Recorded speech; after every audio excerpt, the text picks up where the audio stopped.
Hi guys, it's Rachel. Welcome back to my channel. I have missed you guys so much. Thank you for being patient with me as I kind of took these past couple years to, well, I guess that's what this story is going to be about, but to figure some things out. And today I really just wanted to do a video and sit down and update you guys about what's been going on in my life. So yeah, I do have kind of a story to tell, so let's just hop right into it. I think it makes the most sense to start back at freshman year, right before I started college at Stanford, because that's when things started kind of picking up in intensity for me. So going into freshman year, I knew I was gonna have a lot on my plate between doing Kawaii Suit World and wanting to post videos still once a week. Also writing a cookbook with Penguin Random House, which I was so pumped about. And I knew it was gonna be a lot of work, but I thought it was doable. Starting college at Stanford, and then of course also just like acclimating to college and to the social life there and making friends and just trying to settle in. And so I looked at all these different things and I was like, okay, I just won't make any friends. Maybe not like the most like pleasant strategy to go about things, but I figured that's the way I was going to have to do it.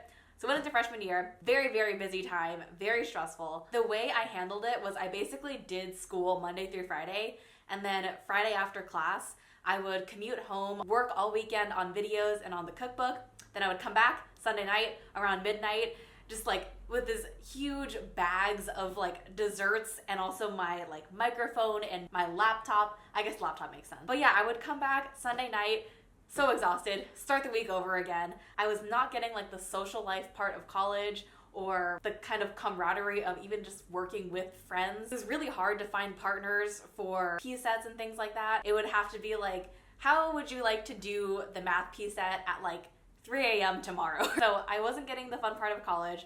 I felt like I wasn't getting the fun part of YouTube. And so that was where I was at freshman year. The thing is, you know, most students are pretty busy, so it's not that this is super revolutionary. The thing that got very difficult for me though was freshman year. I knew the cookbook photo shoot was coming up, and I just had this thought that was like, I bet if I looked better and I lost weight, I could just be a better influencer and sell more cookbooks, and I would just be more successful in my career. This then led me down a path of starting out very innocently, sort of just dieting, and then really just ended up transforming into an eating disorder that lasted from freshman year all the way through sophomore year. I don't really know that it's helpful to go into the details of all of the things that I was doing during that time when I had an eating disorder, just because I think a lot of disordered eating habits are replicable.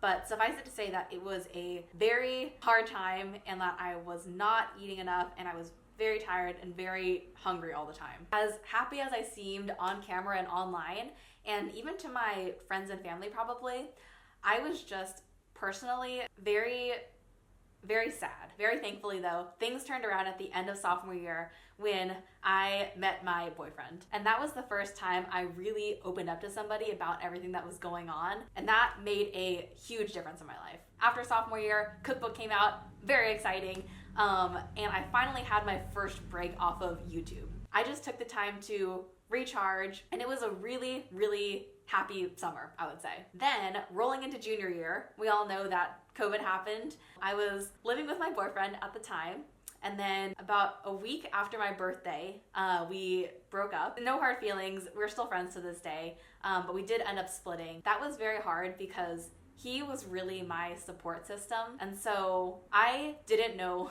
what to do because it was like, okay, I don't know how to deal with this myself.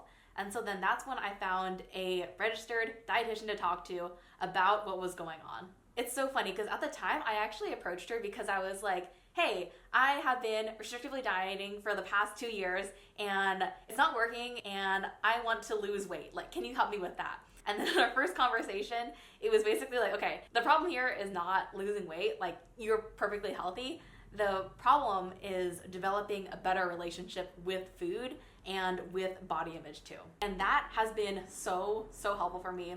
So if you're going through something similar, I highly recommend finding a registered dietitian. I'll link the people that I've chatted with down below. I love my dietitian, Emily, she's the best. And then just slowly over time, I've worked on building healthier habits and not being restrictive anymore, and it's just made a huge difference in my life. It saved me so much time and energy.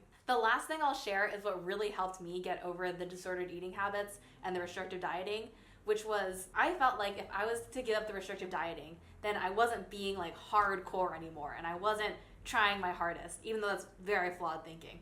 But the thing that did work for me was thinking, I have these really big goals that I want to achieve in life, and all of this time and energy I'm spending over exercising, being tired because I'm not eating enough, all of this stuff is preventing me from achieving my bigger goals in life. So focusing on that reason why I wanted to overcome the restrictive dieting was really, really helpful for me. I know I have a lot of like big sister energy going on right now, but it's really because I hope that I can save somebody from going through a similar experience that I did, and that's why I wanted to sit down and chat with you guys today. That is pretty much the meat of the life story and update. Other than that, I just graduated Stanford this past June. I would share grad photos, but I did take most of them with my ex-boyfriend now. I guess I can share the left half of the photos or something. Pro tip for you, if you take grad photos, you should probably take some solo ones too, just in case. And as I mentioned, I'm now living in the city, working on some cool stuff that I will tell you guys about another time. Make sure you follow me on Instagram at Kawaii Sweet Eats,